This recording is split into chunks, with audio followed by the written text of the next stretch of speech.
जय मूल निवासी। जोर से बोले जय मूल निवासी, जय भीम। अभी बहुत सारे वक्ताओं की बात हम लोगों ने सुनी, बामसेफ का डिफिनेशन से लेकर के बामसेफ के कार्यों के बारे में, फिर जो सब्जेक्ट मैटर दिया गया, फिर ऑब्जेक्टिव क्या है, लक्ष्य क्या है, BS4 डोर टू डोर क्या है। हमारे कुछ बहुत अच्छे वक्तागण जो प्रदेश और राष्ट्रीय पदाधिकारीगण हैं, पंकज जी, ज्योति जी, प्रीति मैडम और अन्य सम्मानित वक्तागण ने बहुत ही अच्छी तरह से इसका विश्लेषण किया। लेकिन बामसेफ का आंदोलन है क्या? हम बामसेफ कर रहे हैं, बामसेफ का आंदोलन क्या है? बामसेफ का आंदोलन बुद्ध का आंदोलन है। बुद्ध का आंदोलन क्या था? समता, स्वतंत्रता, बंधुत्व, भाईचारा, और उसी को लेकर के हम और हमारे पूर्वज, चाहे बुद्ध के धर्म को, जो प्रकृति का धर्म था, उसको अशोक ने बढ़ाया, और फिर भारतवर्ष ने, अखंड भारतवर्ष, यूनान की सीमाओं, चीन, जापान, यूनान, कोरिया, थाईलैंड, वियतनाम, सभी जगह आपका बुद्ध का धर्म फैला हुआ है। किसने फैलाया? आपके पूर्वज अशोक ने। वो एक अच्छा शक्तिशाली राजा था मौर्य वंश का, जिसे इतिहास में सम्राट अशोक महान कहा गया। हम जब इंडियन हिस्ट्री पढ़ते हैं, प्राचीन इतिहास और मध्यकालीन भारत का इतिहास, तो सम्राट दो लोगों को कहा गया है, सम्राट अशोक और सम्राट अकबर। लेकिन सम्राट अशोक महान सिर्फ अशोक को कहा गया है। तो क्या अंतर है सम्राट और सम्राट अशोक महान में? सम्राट उसे कहा जाता है जिसने तलवारों के बल पर दुनिया जीती, और महान उसे कहा जाता है जिसने विचारों के बल पर दुनिया जीती। और हमारे पूर्वज सम्राट अशोक महान ने तलवारों के बल पर भी और विचारों के बल पर भी दुनिया को जीता। कहा जाता है जो कौम अपने इतिहास नहीं जानती वो इतिहास नहीं रच सकती।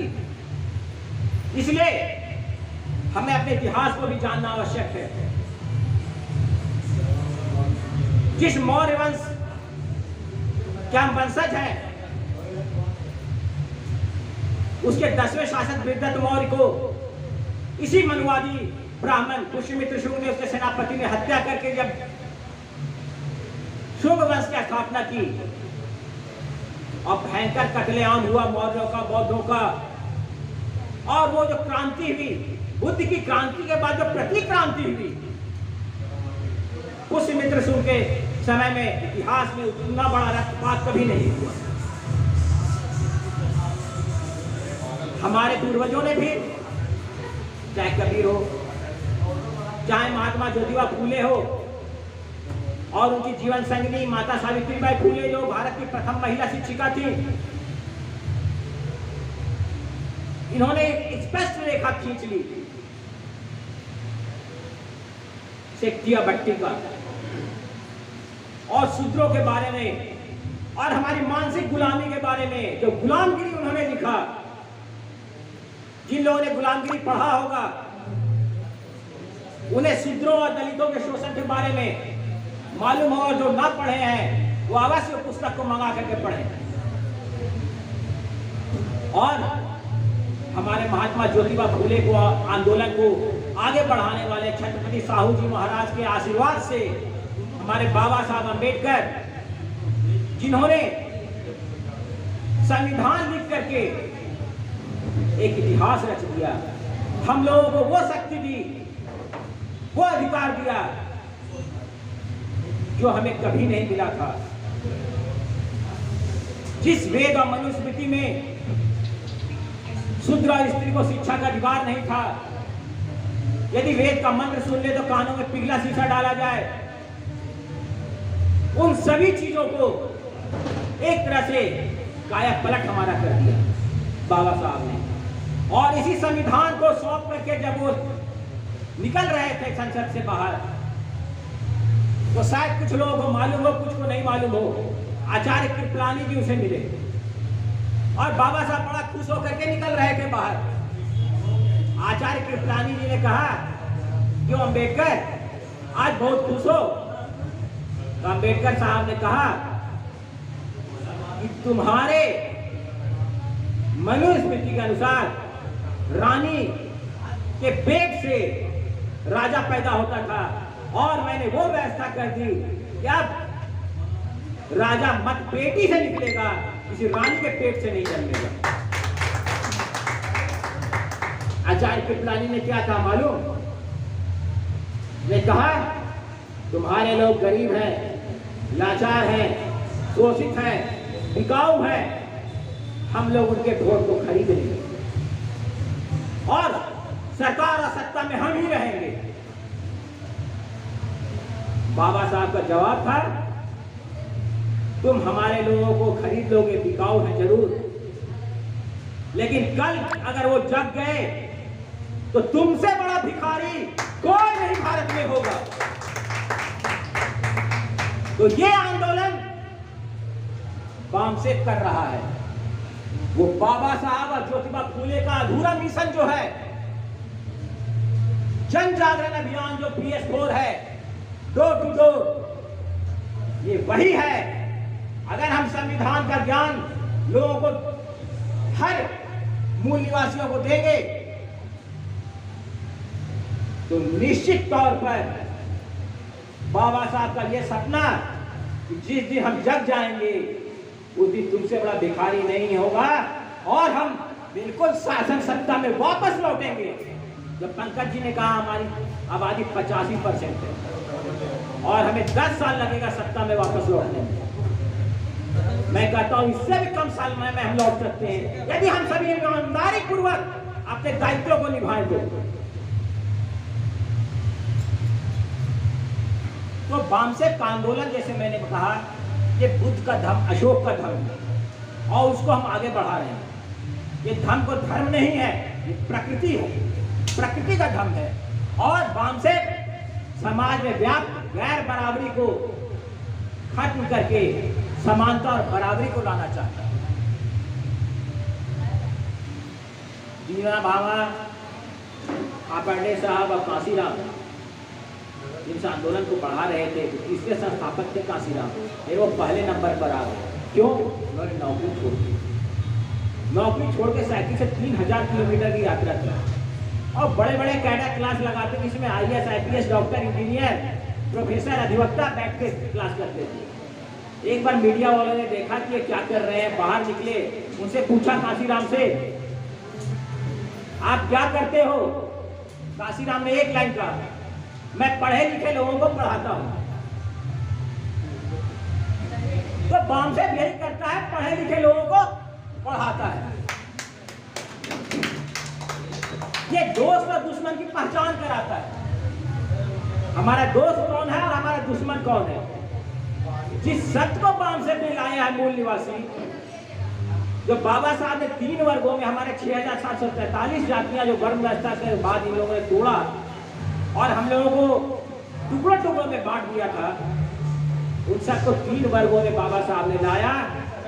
आर्टिकल 340, 341 और 342 के अंतर्गत OBC, ST और SC, इन तीनों को, 3 वर्गों को बामसेफ ने एक मंच पर लाया मूल निवासी करके।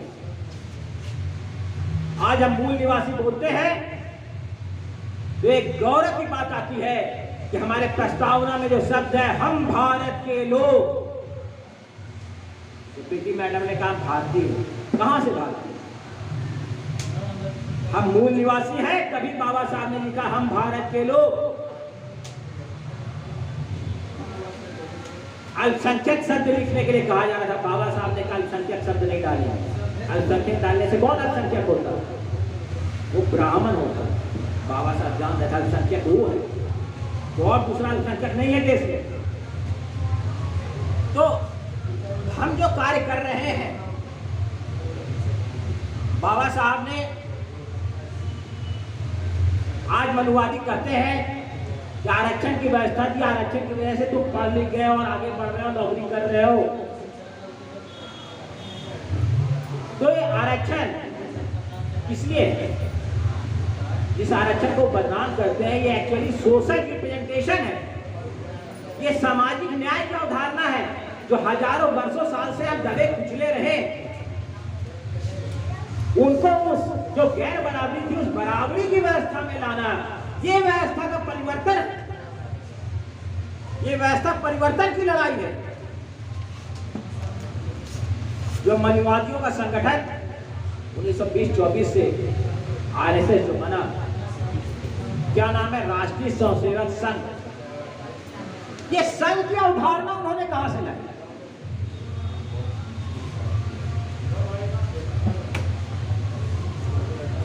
हमने कहा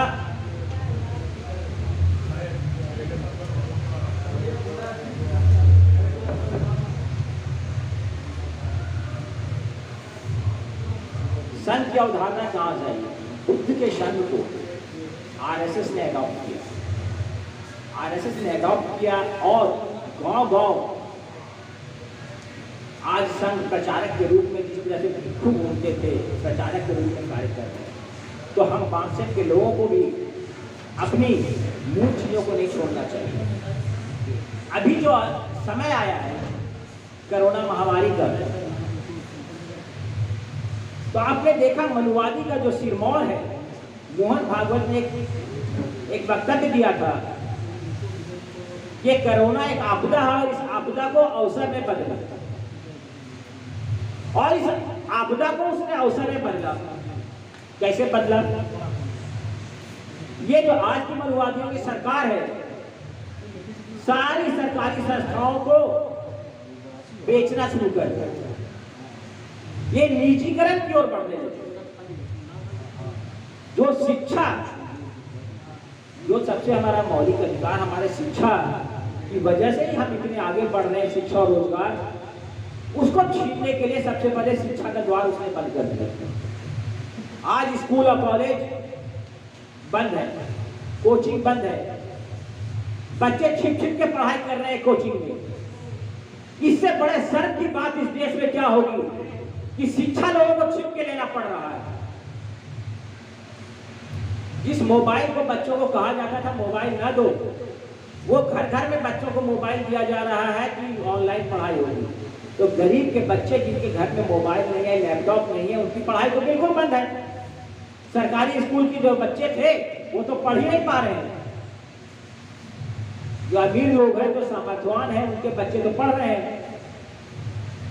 लेकिन शिक्षा पर एक बहुत ही बड़ा आघात हो गया, और जो निजीकरण किया जा रहा है, इसे सरकारी नौकरियों में हम आरक्षण की बात करते हैं, वो हमारा आरक्षण खत्म नहीं करते, वो सीधे तौर पर खत्म करेंगे तो उन्हें मालूम है ये सड़कों पर उतर जाएंगे। इनकी सोच बिल्कुल वैसी ही है जो मनुस्मृति में लिखा हुआ है। ये रोजगार के दरवाजे ही बंद कर रहे हैं, निजीकरण कर रहे हैं, निजी क्षेत्रों में आरक्षण है ही नहीं, तो ना सरकारी नौकरियां रहेगी ना आपको आरक्षण मिलेगा। जब रोजगार ही हमारा नहीं मिलेगा तो एक कितना गंभीर मुद्दा है इस कोरोना महामारी के बहाने वो हमारा शिक्षा और रोजगार दोनों छीन रहा है। इतनी बड़ी समस्या पैदा कर रहे हैं ये मनुवादी, और इनके दलाल जो सत्ता में बैठे हैं, जिनको कहते हैं कि बैकवर्ड है, ओबीसी है, ये कहने के हैं, ये मानसिक गुलाम उन मनुवादियों के, क्या हमारे राष्ट्रपति और प्रधानमंत्री और गवर्नर और जो भी है, ये गुलामी संघ की कर रहे हैं। और इस विकट परिस्थिति में चूंकि हम आंदोलन करते थे, गांव गांव जाते थे, हमारा बीएस कोड चल रहा था, बीएस एक बहाने हम जाके लोगों को जागरूक कर रहे थे, संविधान मौलिक अधिकारों के बारे में बता रहे थे, वो सारा कुछ ठप हो गया। ये जो लॉकडाउन लगाया गया, इसकी वजह से हम कहीं नहीं जा सकते, कोई बड़े कार्यक्रम नहीं कर सकते हैं। और जो शब्द दिया गया सामाजिक दूरी, जो सामाजिक दूरी मनुस्मृति से उन लोगों ने पैदा किया था, जो छुआछूत आर्टिकल 17 का अनटचेबिलिटी वाली जो बात थी, वो सामाजिक दूरी शब्द ही देकर उन्होंने कर दिया, जबकि इसको फिजिकल डिस्टेंस होना चाहिए। तो इनके एक एक शब्दों में इनकी सोच छिपी हुई है। तो हम लोगों को, और अभी जो नई शिक्षा पद्धति लाया, इन लोगों ने न्यू एजुकेशन पॉलिसी जो लाया, और जिसमें कौशल प्रशिक्षण केंद्र, ये जो बोलते हैं कि नया नया कौशल देंगे, क्या देंगे? जातियों के आधार पर, जो जिस जाति का है वो उस जाति का काम करेगा, उसी जाति की ट्रेनिंग।